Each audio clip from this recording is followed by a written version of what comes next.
Welcome to the annual DEF CON convention. This meeting was held in exciting Las Vegas, Nevada from July 9th through the 11th, 1999. This is videotape number 20, Hackers and the Media, a Love-Hate Thing.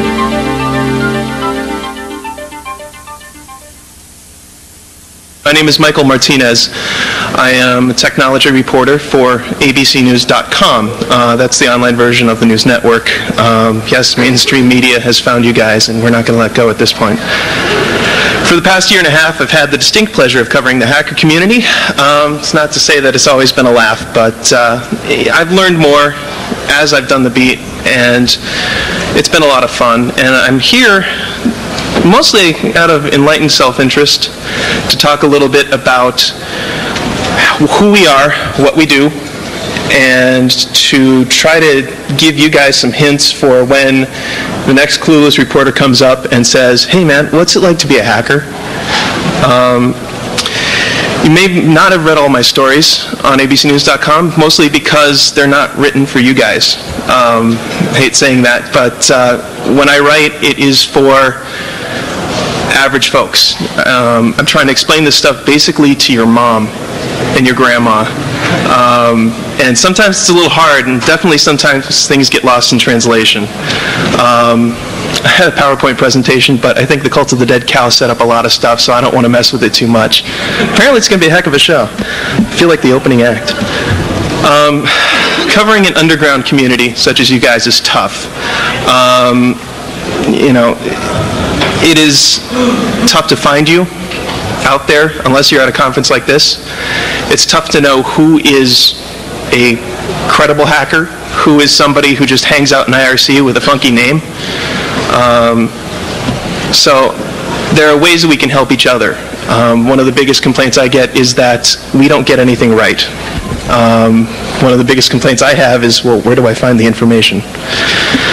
So, I want to start with a story. Last month, in the wake of that Explorer zip worm, which was a lot of fun, I got an email from a reader. I get a lot of reader email. I like having that conversation with the reader because you don't get that in newspapers or television or anything else. The readers can tell you exactly what they want, you know, exactly what they think of you. Sometimes that's good, sometimes not. But this one was interesting. He wrote, after the worm story, how is it that you reporters don't get it? Isn't it obvious that this virus writer is punishing users of Microsoft software? Probably because he hates Microsoft. The only thing I can say about people who report on viruses is duh, followed by a lot of H's. The reader might be right. I don't know why the person who wrote Explorer Zip wrote that virus. And to expect that I would is kind of difficult. If the virus writer would love to come forward, I'd love to get him for an interview. We don't know why. And that's one of the things that I think sometimes when dealing with you folks doesn't get understood. We have rules. There's stuff that we have to do. We have to get the other side of the story. When something like a back orifice comes out, we have to talk to people who are going to get affected by it and who are going to get royally screwed. That's going to make you guys look a little bad, especially when you get out there and use it. So anyway, next time you guys deal with us, we'll give you a little information here, so that it'll be a little less painful. So who covers hacking? For the longest time, you had folks in the tech press. You had CNET, ZDNet, Wired, TechWeb, obviously your own publications like 2600, Hacker News Network, and attrition. I've been skewered by HNN and attrition in the past. It keeps me honest. And recently, I would say probably in the last 2 years, you've had mainstream press. You're talking about me, abcnews.com. You're talking about some of the folks that I've met here at this conference. And you'd be surprised. 60 Minutes is here, the Wall Street Journal, New York Times Magazine. Millions and millions of people are going to be hearing about you, sometimes some of them for the first time. But the scary thing is, we're not going to go away. Now that everybody is getting more wired into the internet and to everything else, mainstream reporters are going to get into it and are going to notice the next time a mill site goes down. They're going to notice the next time the Keebler elves pull something. Got some elves here today? And the scary thing is that these mainstream reporters are not tech press. A little bit of my background, I've only been covering technology for a year and a half. Before that, I was covering politics for the Associated Press in Albany, New York. I figure if I can handle New York politics, this is not too bad. If I can handle Aldo on a bad day. So they're generalists, and the knowledge of technology is scattershot. You're going to get reporters who are very, very knowledgeable. I know some of my colleagues here are extremely knowledgeable.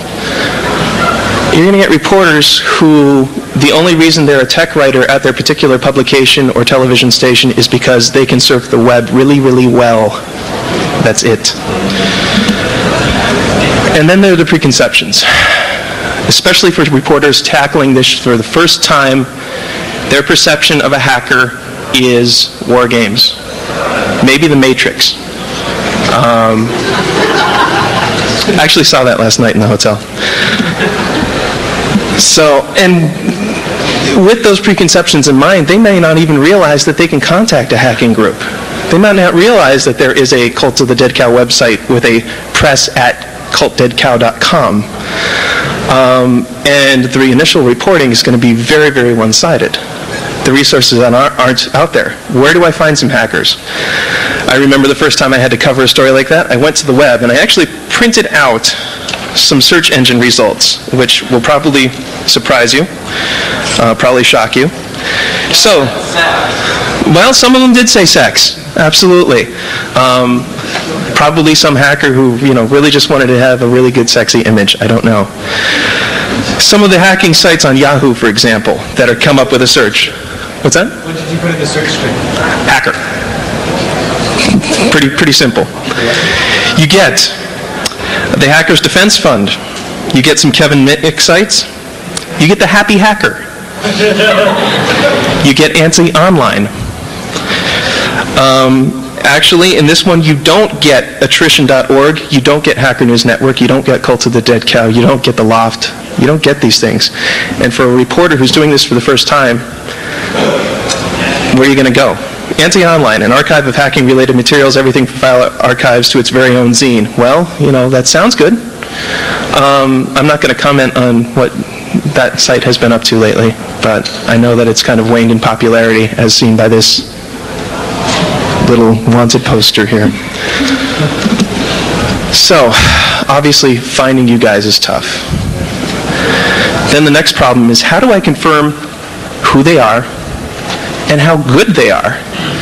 Say I go, I'm a reporter who actually knows about IRC, and I go to Pound Hack Freak or Pound Hack or something. And I get somebody who, uses a lot of threes when he spells. And I think, ooh, that's kind of funky. Maybe he's a hacker. Maybe he's a script kiddie who has, maybe 2 wares on his hard drive. I don't know.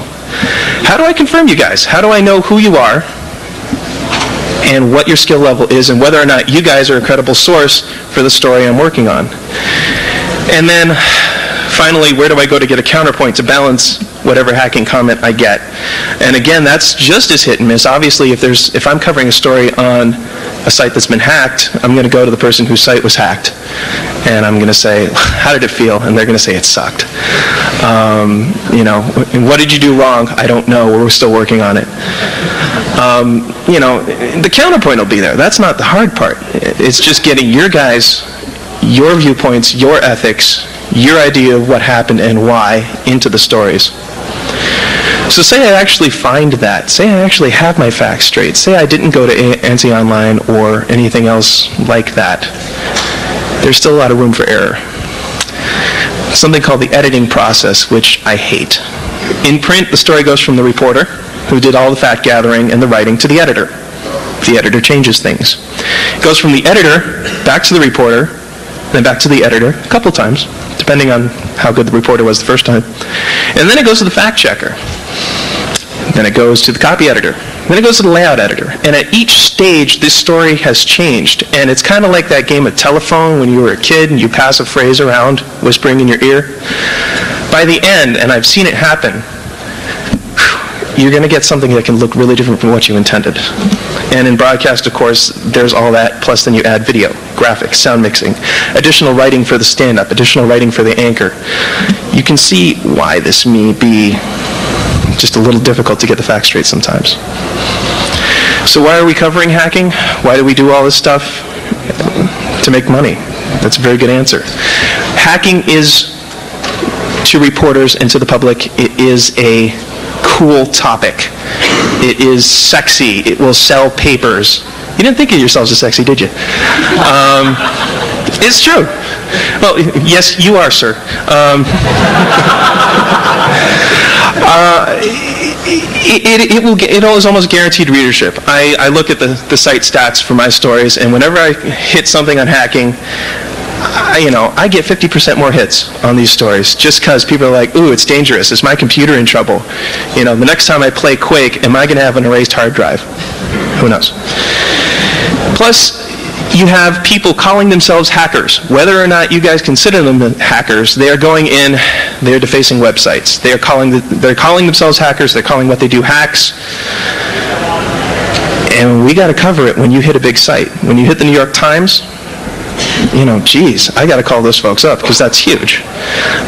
When you hit government sites, when you hit senate.gov, well, I got to stand up and do a story.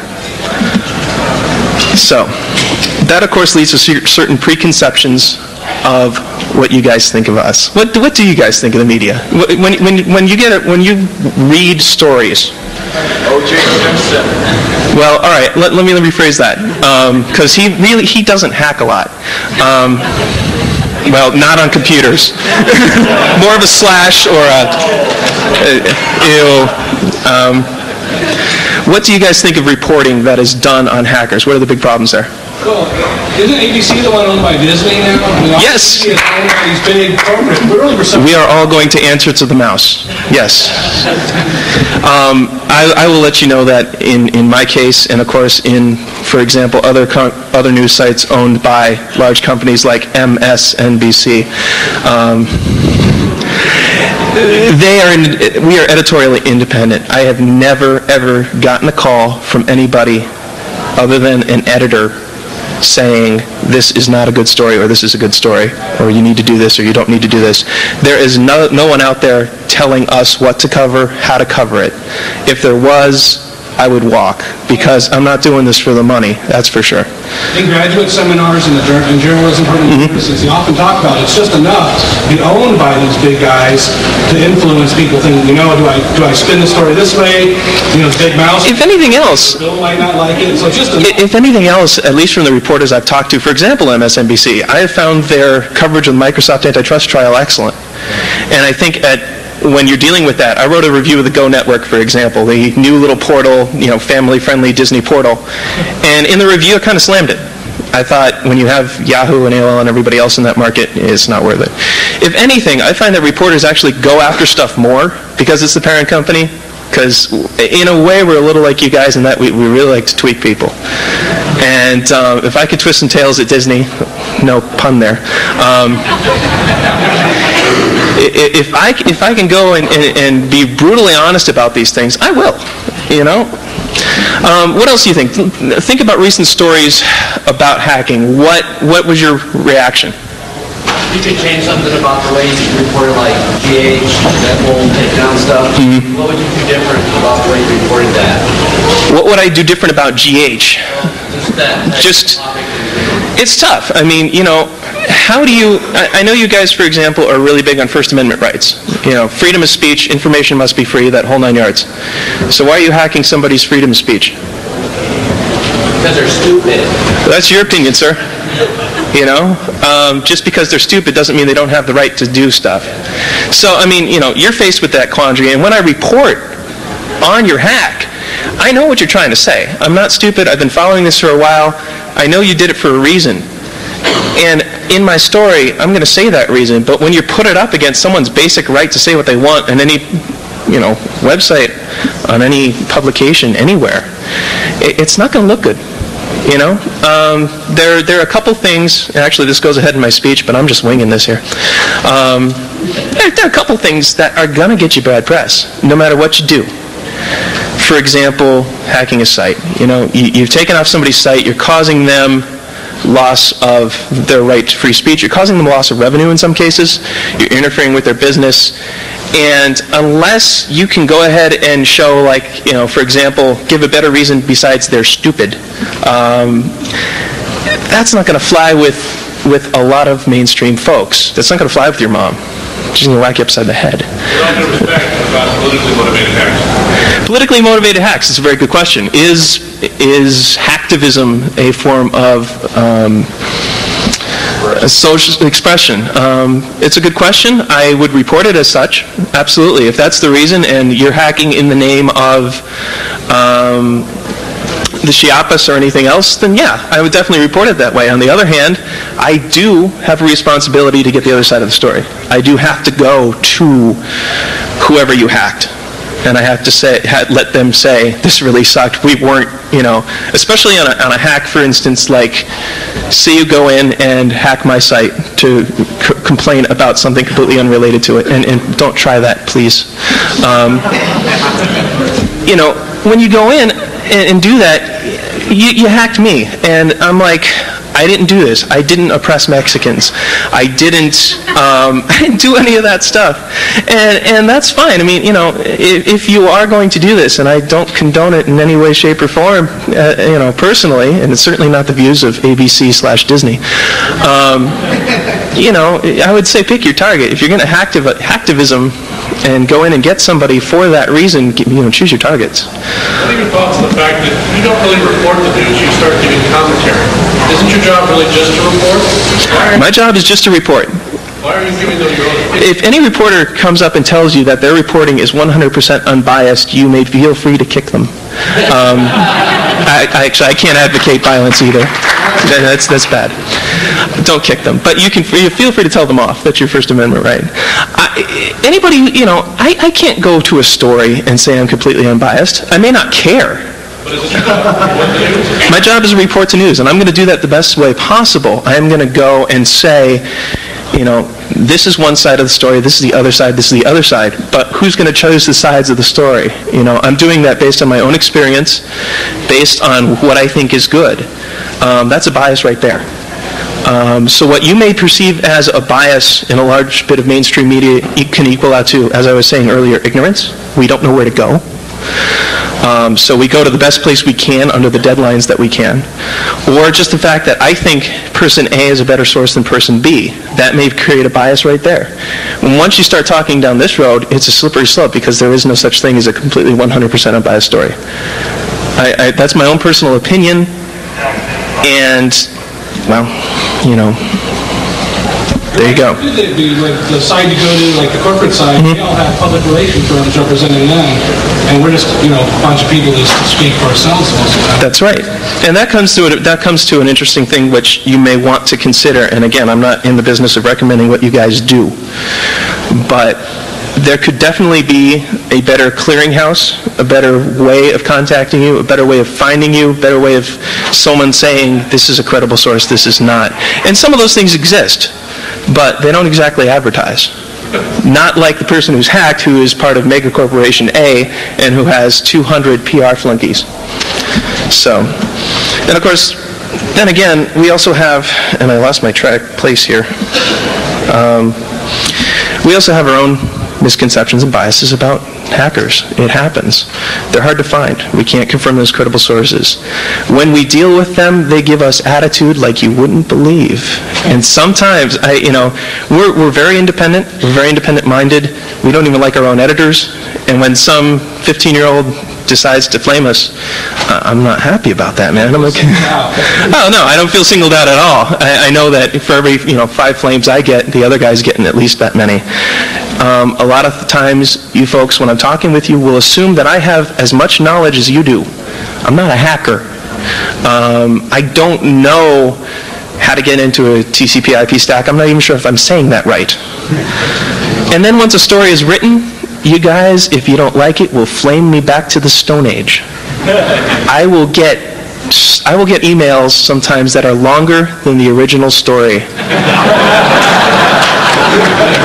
And I'm a little less inclined to read them because I'm like, why are you doing this to me? I like the give and take between me and my readers. I really do. I think they bring up good points. I think they give valid criticism. And if I drop the ball, I will tell them. Because it's not like I don't make mistakes. I just try to make them twice. But when I get an email that basically says, you know, you suck, I'm not interested in learning more about that person. Now, with hackers, I actually have responded occasionally to the "you sucks" if there is a little bit of truth that I perceive that this person may know something about the subject. And that is how I have built relationships with many of the people at this conference, by responding back and saying, you know, let's talk about this further because you may know your stuff. And then in the future, I build up a relationship and can go to them as credible sources after I've talked with them repeatedly, learned who they are, etc. I actually have a couple of tips for you.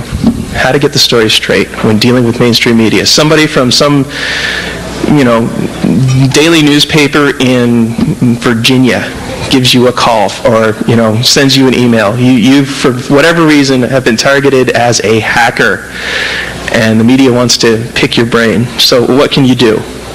I think the first thing you can do is stress that not all of you go around defacing web pages.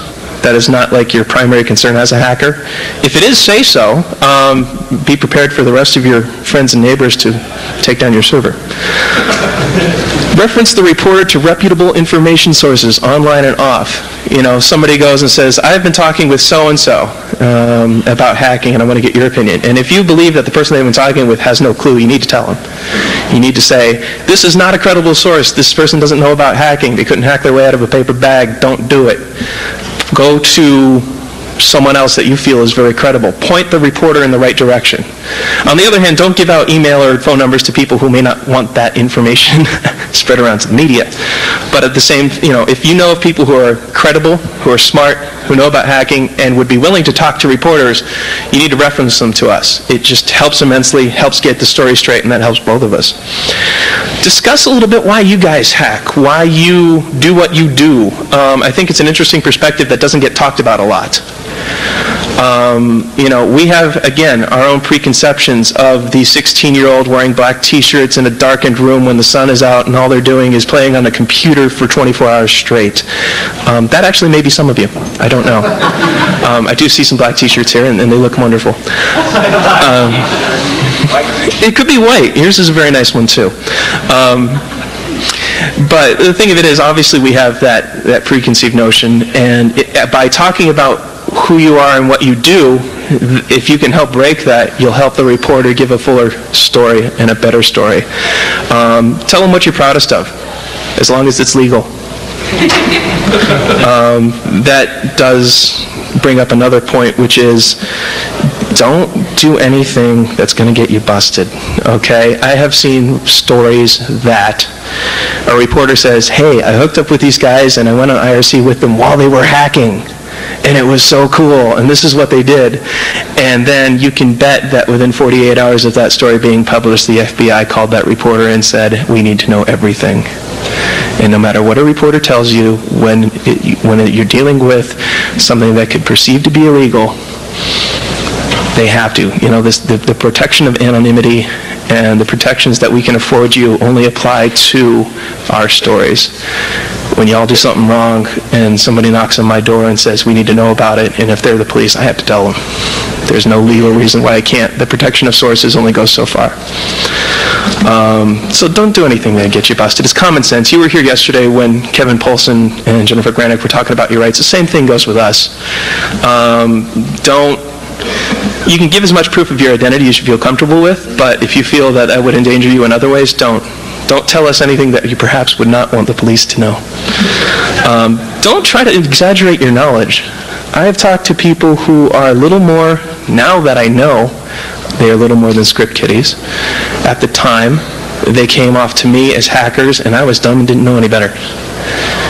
And that not only hurts my readers, because I am trying to provide them the best information possible, but if you fake your knowledge and you give incorrect information to a reporter and that gets into print, your name is trashed and your colleagues are going to find out and they are going to kill you, at least metaphorically.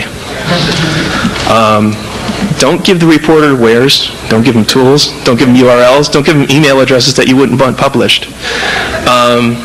When giving feedback, give feedback. Give lots of feedback. Make it smart feedback. Don't write 2,000 words. I'm not going to read it. I get like 300 emails a day. I'm not going to read some diatribe. But if you've got something smart to say it professionally, and move on. What can the community as a whole do to get better press? Again, some sort of clearinghouse would be nice. Some sort of way, to let us know who's good and who's not. Conventions like this are great for that. Do a better job of explaining the why. We know the how you do these things. We know the where, the when. But the how is the stickiest thing, the why is the stickiest thing that we have trouble with, and you'll probably agree that that's where the preconceptions come from. So the next time a reporter says, "Why did you release Backholder Fist to 15,000 people?" You should have an answer for it, and hopefully it'd be a really good one.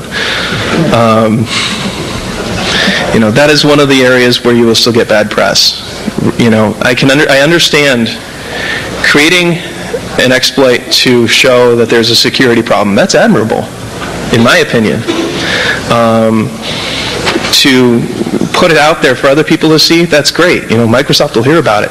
And they've already heard about Backholder 2000, and they are, I'm sure somebody's here from them. I don't see them. You from Microsoft, sir? No, but I like to pretend to be. Oh. Well, then you need to get out more, man. So, they're here, and I can understand that, and I can understand why you've done it, but when you make it open source and you put it out to everybody in the audience, the perception is that it just looks mean. Well, isn't it mean to release buggy operating systems? Well, very well. I knew you'd get some applause from that. I'm not going to debate whether or not it is morally acceptable to put out a buggy operating system. I have my own personal opinions, and in the interest of continuing a hopefully unbiased reporting tradition, I'm going to stay that way, and I'm not going to comment on it. It is, and if you can point out flaws in security that will affect thousands of people, I think it's an admirable thing, and you're helping people. But then distributing to someone, if I gave a gun to everybody in this room, I am taking a chance that, and I don't... You were at the shoot this morning, weren't you? I am taking a chance that one of you is going to get ripped enough to use that gun on somebody else. I am putting a weapon of destruction in your hands, and I'm just going to cross my fingers that it doesn't get used in a bad way and cost people their right to free speech, their right to commerce, that sort of thing, their life, in the case of the gun. I was more addressing the wares, but, those are very sticky issues, and sometimes when I talk to hackers, I don't think that whole thing has been thought through unless I get, Microsoft shouldn't put out buggy software, and then I can obviously go to somebody using the buggy software and saying, I bought it in good faith, why do these people hate me? I just want to run my website. Just in a brief conclusion, then I do want to answer all your questions. We can work together. You guys complain that we don't get it. We complain that you don't let us because we don't know enough about you. We don't know where to find you half the time, especially if we're starting out on the beat for the first time, like I did. Just by opening things up a little more, being forthright, being honest, being smart about things, we can get better stories. You guys can look better in those stories, and we can get something approaching the truth. I don't know what that might be, but we can get pretty close. It's just a question of being honest with us, and we will do our best to be honest with you guys. All right, questions, and this man has held his arm up for like 5 minutes.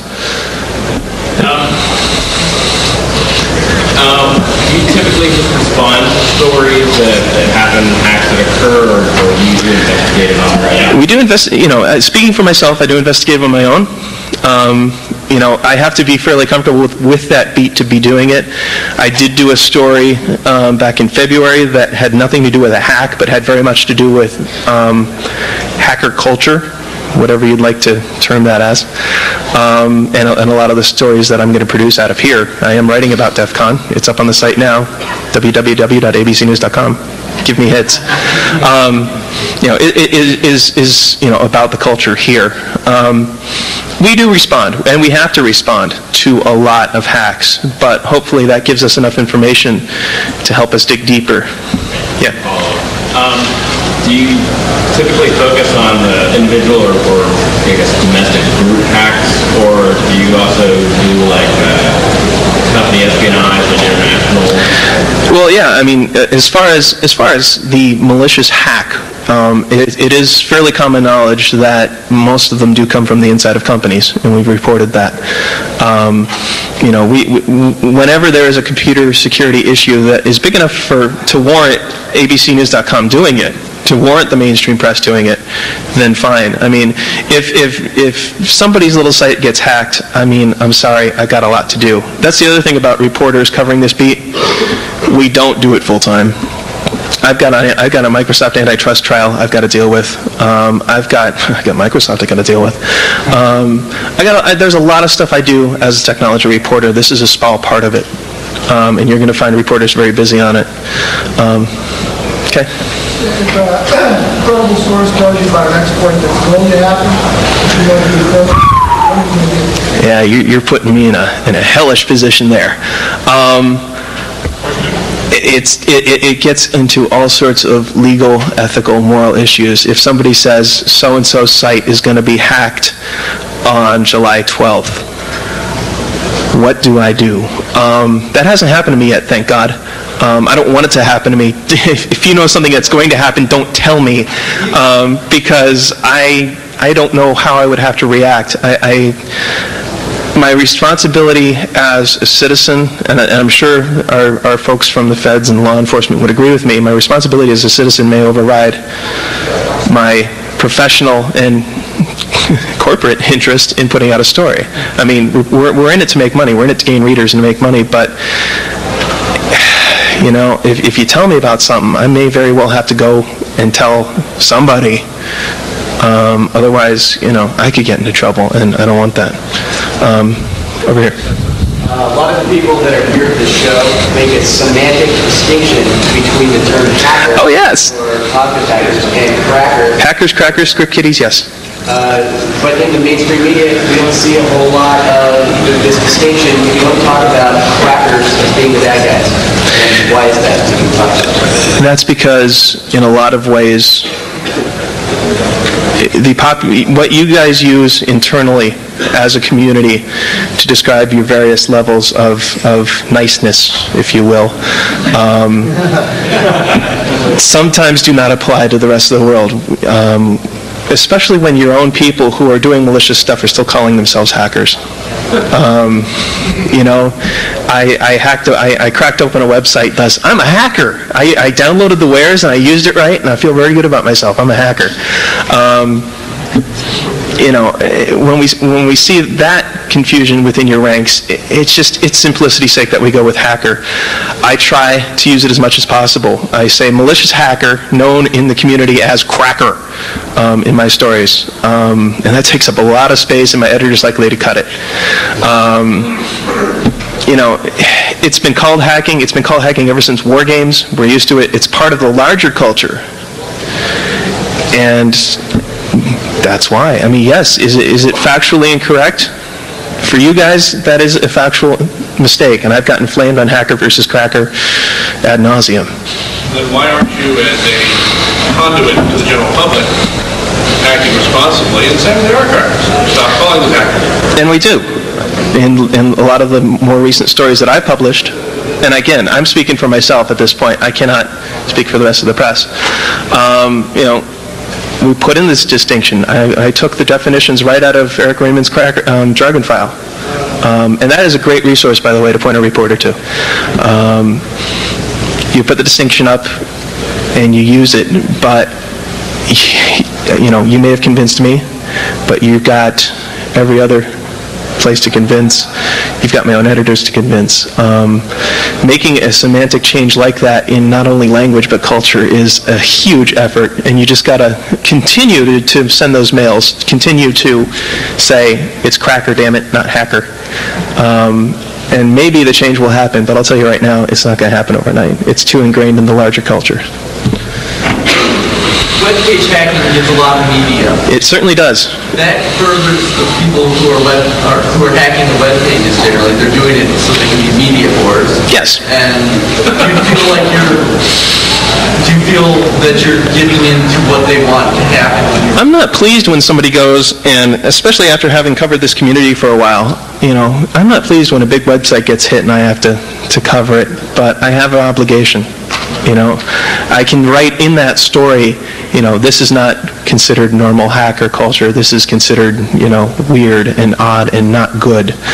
But I still have to, especially when you pick a target that I just can't ignore.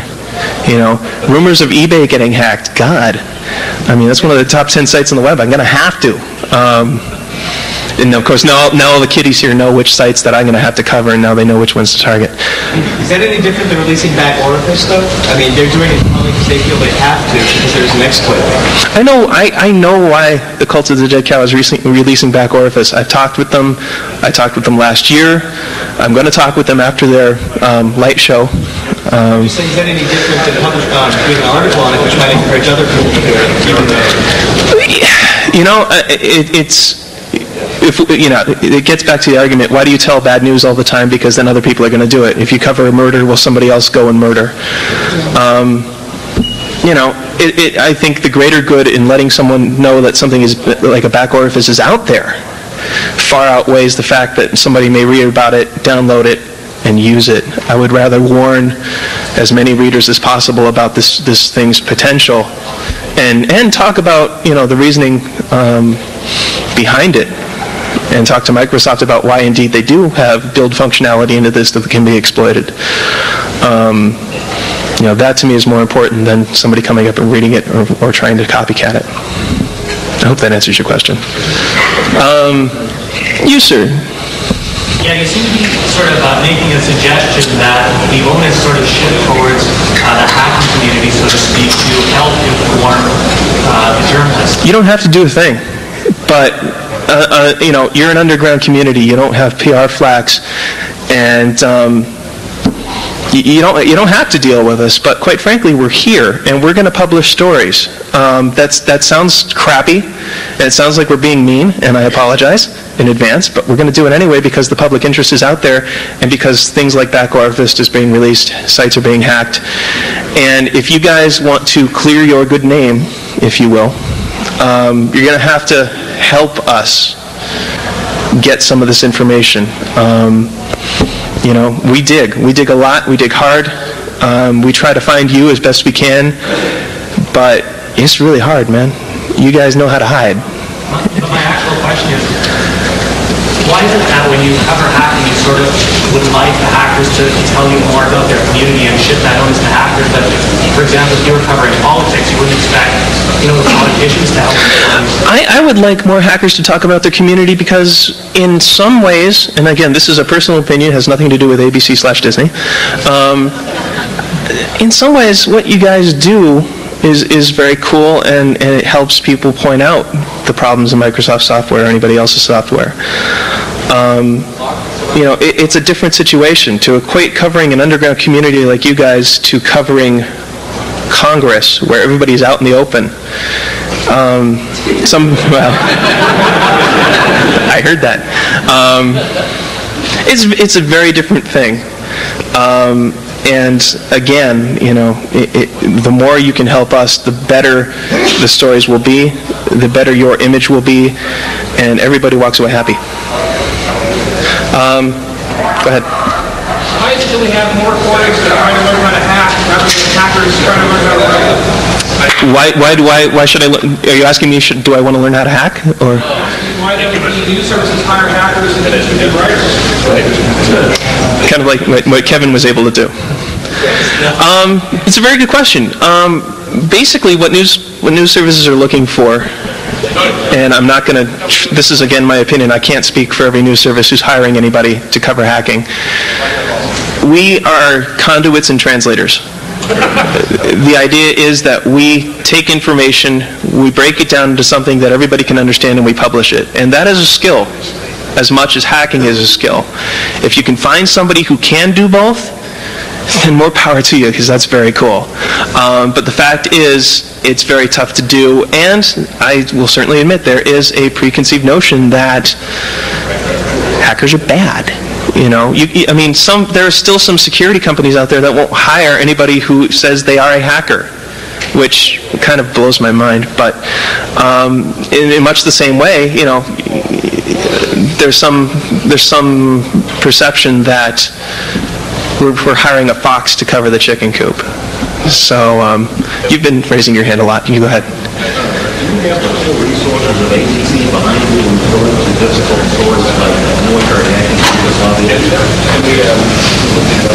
It depends on the story.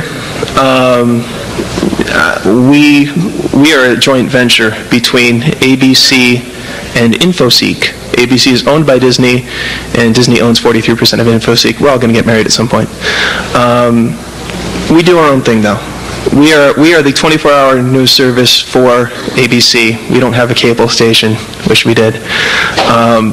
So we do a lot more stuff than they have the resources to. We do cooperate on stories, and if it's considered big enough, they will call me or I will call them, and we will work on it together. But it doesn't happen as often as you would think. You in the back. Yeah, why does the media keep labeling people, like I saw one a while ago that somebody was printing counterfeit money on a license carrier, and they were being denoted by the media as super hacked. It seems like everyone wants to make that team, everyone who gets their mouth wrong gets busted by the cops as a super hack. I can't even begin to defend that one, man. I can't. I cannot, you know, and there are specific instances of some media getting some things wrong, but I mean, that goes back to the preconceptions that exist and that are alive and well today. If you use a computer to do a bad thing, you're a hacker. And I know different, many other reporters know different, but many other reporters don't. And that leads to that just means more education needs to be done. And quite frankly, some folks will never get a clue. And if I don't know the story that you're referring to, but if it happened, I have no comment on that. All right, actually, we're getting pretty close to where the next speaker needs to get up here, so I'm going to go. Thank you very much. You've been great.